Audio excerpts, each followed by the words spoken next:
So everyone, এবারে তোমাদের fifth semester Calcutta university LCC 2 মানে কম্পালসারি ইংলিশের তোমাদের একটা স্টোরি করতে হবে। সো আমি তোমাদের আজকে স্টোরিটা শেখাবো। সো যারা একদম ইংলিশ কিচ্ছু পারো না, ইংলিশের এবিসিডি কিচ্ছু পারো না, তোমরা কিন্তু স্টোরি রাইটিংটা খুব ভালোভাবে লিখে আসতে পারবে। আমি একদম পুরো সহজ সরল কয়েকটা রুলস বলে দেবো। তোমাদের কিচ্ছু করতে হবে না, জাস্ট কয়েকটা রুলস আছে, দেন সেটা মাথায় রেখে তোমার স্টোরিটা পড়ে না বুঝলেও চলবে, জাস্ট কথাগুলো ভালোভাবে শোনো, তাহলে হচ্ছে কিছু তুমি শিখে যাবে। সো একটা স্টোরি রাইটিংয়ের এমন অ্যাকচুয়ালি তোমাদের লাইন দেওয়া থাকবে, ঠিক আছে? অনেকবারে দেয়, অনেকবারে দেয় না। সো সব থেকে যদি সহজ প্রশ্ন হয় তাহলে হচ্ছে কীরকম, তোমাদের কতগুলো পয়েন্টস দেওয়া থাকবে, ঠিক আছে? এর একটা পয়েন্টস, একটা পয়েন্টস, একটা পয়েন্টস, আমার পয়েন্টস দেওয়া থাকবে। সো তোমার যদি পয়েন্টস পড়ে নাও বুঝতে পারো তাহলেও কিন্তু কোনো সমস্যা নেই। ইংলিশের গ্রামার যদি নাও পারো তাহলে কোনো সমস্যা নেই। তোমাদের যদি মানে বানান স্পেলিং মিস্টেক হয় দেন তাও কোনো সমস্যা নেই। মানে যদি মানে বুঝতে না পারো তাহলে কোনো সমস্যা নেই। বাট তোমাদের ওই সব কিছু মাথায় না রাখলেও চলবে। সো কীভাবে করতে হবে দেখো, কয়েকটা বেসিক রুলস আছে, আমি তোমাদের বলে দিই। প্রথমে টাইটেল লিখতে হয়, ঠিক আছে? দেন একটা বেসিক জিনিস মেনশনস করতে হয়, সেটা হচ্ছে কি যে এই রুলসটা ফলো করতে হবে তোমাকে। সাবজেক্ট, ভার্বের 2 নম্বর ফর্ম প্লাস হচ্ছে কি অবজেক্ট। এই রুলসটা ফলো করে তুমি কিন্তু এই লাইনগুলো লিখে দিলেই একটা মোটামুটি মার্কস পেয়ে যাবে। দেখো, যে মার্কস থাকে তার মধ্যে থেকে যদি 5-6 পাওয়া যায় বা 4ও পাওয়া যায় তাহলে কিন্তু লাভ। একেবারে না এসে ছাড়ার থেকে কিছু লিখে আসা কিন্তু লাভ। তারপরে কি বলেছি, যে নর্মালি যদি সাবজেক্ট না থাকে এই রুলসটা ফলো করতে হবে। মানে সাবজেক্ট, V2 প্লাস অবজেক্ট, এই তিনটে ফলো করতেই হবে। কিন্তু প্রথমে সাবজেক্ট দিতে হবে, তারপর ভার্বের 2 নম্বর ফর্ম, তারপর হচ্ছে কিছু অবজেক্ট দিতে হবে। এবার ধরো সাবজেক্ট অনেক সময় থাকে না, তখন কি করতে হবে?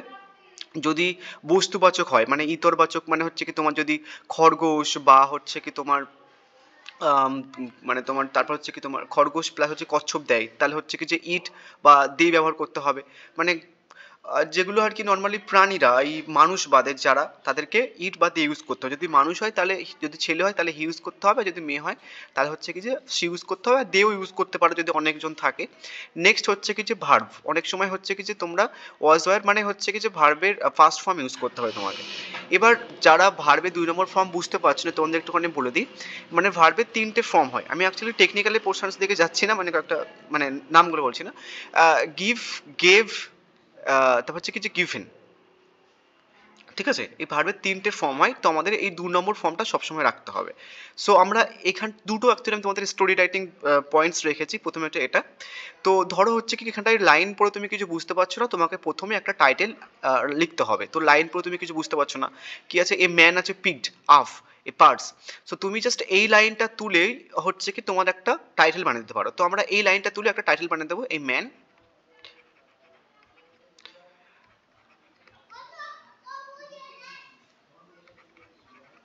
picked up a parts. So এইটুকু তোমার একটা টাইটেল হয়ে গেল। যদি পারো তাহলে হচ্ছে এখানটা লিখতে পারো যে a man picked up a mysterious parts, তাহলে কিন্তু খুব ভালো হয়, ঠিক আছে? তাহলে একটা বোধগম্য হবে। বাট তুমি ধরো পারছো না, ঠিক আছে, বা তুমি কিছু বুঝতে পারছো না, তো তুমি মোটামুটি যতটুকু তোমার মনে হয় যে ততটুকু তুলে একটা টাইটেল বানিয়ে দেবে, মোটামুটি কিন্তু হবে, মার্কস পেয়ে যাবে, বুঝে গেছে? বা পার্টস অফ মানি, ঠিক আছে, full of money parts something, এরকম তুমি অনেক কিছু অ্যাড করতে পারো, ঠিক আছে? বাট তুমি যতটুকু পারবে ততটুকু তোমার ইচ্ছে মতো করবে, যে ছোট করে একটা টাইটেল বানিয়ে দিলাম যে কোনো। এবার কি বলেছি, যে তোমাকে এখান থেকে যতগুলো পয়েন্টস আছে দেন প্রত্যেক কটা থেকে একটা করে সেন্টেন্স বানাতে হবে। তো আমরা এখান থেকে দেখি, দেখো সাব মানে তোমার একটা ভার্ব চেনার, মানে যে ভার্বের 2 নম্বর ফর্ম করতে হবে, তো ভার্ব চেনার একটা সহজ রুলস আছে। দেখবে যদি কোনো কিছু শেষে এস বা ইএস থাকে তো মনে করবে ওটা ভার্ব। অনেক সময় মানে পার্সনের শেষেও এস বা ইএস থাকে, বা সাবজেক্টের শেষেও কিন্তু এস বা ইএস থাকে। But maximum time verb identify করার একটা রুলস হচ্ছে কি যে লাস্টে এস বা ইএস থাকবে, আদারওয়াইজ ইডি থাকবে, ঠিক আছে? সো আমরা ম্যাক্সিমাম টাইম ভার্বের 2 নম্বর ফর্ম করার সময় ইডি যোগ করে করি। তো মনে কর যদি ইডি থাকে কোনো একটা ওয়ার্ডের শেষে, তাহলে মনে করবে ওটা ভার্বের 2 নম্বর ফর্ম অলরেডি রয়েছে। অনেক সময় হচ্ছে কি যে তোমার থাকে না, বাট ওটা তোমাকে একটু তো জানতে হবে। তো আমরা প্রথমে এই লাইনটার ক্ষেত্রে দেখি, a man picked up a parts from the road. দেখো তোমরা হয়তো লাইন পুরো কিছু বুঝতে পারবে না অনেক সময়, তো কি করবে দেখে, এ ম্যান, ম্যান তো পড়ে সবাই বুঝতে পারবে, বাট কি বলেছে ভার্বের 2 নম্বর ফর্ম, তাহলে ভার্বের 2 নম্বর ফর্ম কি হিসেবে চিনবে তোমরা, যে ভার্বের শেষে ইডি থাকবে, তখন দেখো ইডি রয়েছে। তো আমরা জাস্ট এই লাইনটাই লিখে দেবো। মানে এই দুটো চিহ্নিত করার পরে বাদ বাকি যা আছে তাই লিখে দেবে। তাহলে এ ম্যান পিকড আপ মানে সাবজেক্ট প্লাস V2 হয়ে গেল আমাদের। বাদ বাকি অবজেক্ট যা থাকুক না কেন পাশে সব কিছু লিখে দেবে। তাহলে এ ম্যান, তারপর হচ্ছে কি জাস্ট দেখে দেখে লিখে দেবো।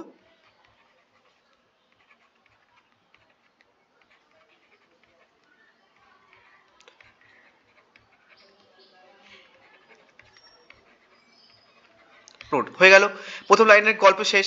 নেক্সট হচ্ছে কি inside he found a lot of money. এবার দেখো তোমরা হয়তো এটা ভার্বের 2 নম্বর ফর্ম, সাবজেক্টও কিন্তু এখানটায় পেয়ে গেছো। প্রত্যেক কটা পয়েন্টসে তোমাকে সাবজেক্ট ভার্ব খুঁজতে হবে এবং ভার্বের 2 নম্বর ফর্ম করে তোমার কাজ শেষ। এবার তুমি হচ্ছে কি যে সাবজেক্ট পেয়ে গেছো, হি মানে বুঝতে পারছো যে সাবজেক্ট আমাদের, ঠিক আছে। বাট এই যে ফাউন্ড, এটা ভার্বের আদৌ 1 নম্বর ফর্ম নাকি 2 নম্বর ফর্ম তোমরা ধরো বুঝতে পারছো না। অনেক সময় অনেকে কি করে, ধরো আমি কি বলেছি যে ভার্বকে 2 নম্বর ফর্মে নিয়ে যেতে গেলে ভার্বের শেষে ইড যোগ করে দিলে 2 নম্বর ফর্ম হয়ে যায় অনেক সময়। বাট অনেক সময় কিন্তু কোনো কোনো ভার্বের ক্ষেত্রে সেটা পসিবল নয়। যেমন হি ফাউন্ড মানে সে হচ্ছে, সেটা কিন্তু ভার্বের 2 নম্বর ফর্ম অলরেডি রয়েছে। সো এই একটু আধটু নর্মাল তোমাকে অল্প কিছু ওয়ার্ডের এটা জানতে হবে তোমাকে। জাস্ট যদি জানতে হলে জাস্ট এই লাইনটা লিখে দিলে কোনো সমস্যা হতো না। কি লিখবো আমরা, জাস্ট লাইনে দেখে দেখে লিখে দেবো। তাহলে হচ্ছে কি যে সাবজেক্ট পেয়ে গেছি, ভার্বের 2 নম্বর ফর্ম পেয়ে গেছি, বাদ বাকি যা আছে তাই লিখে দেবো। তাহলে ইনসাইড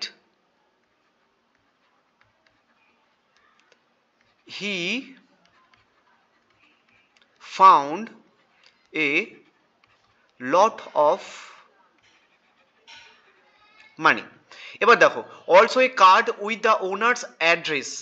এবার তুমি যদি এই লাইনটা বুঝতে পারতে তাহলে কিন্তু মোটামুটি জাস্ট অ্যান্ড দিয়ে জাস্ট লাইনটা লিখে দিলে হয়ে যেত। ধরো বুঝতে পারছো তখন কি করবে, ভার্বের 2 নম্বর ফর্ম খুঁজতে যাবে, ঠিক আছে, তখন কিন্তু মুশকিল হবে। একটু আধটু জাস্ট বুঝতে হবে তোমাকে, জাস্ট অ্যান্ড আমার পয়েন্টসটাও লিখে দেবো। And also a card with the কি বলেছে ওনার্স অ্যাড্রেস।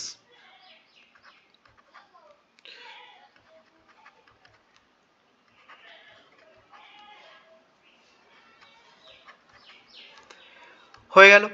এবার দেখো এই যে হি আছে, পারপার কি পয়েন্টস দেখো আমাকে কি খুঁজতে হবে, সাবজেক্ট খুঁজতে হবে আর ভার্বের 2 নম্বর ফর্ম খুঁজতে হবে।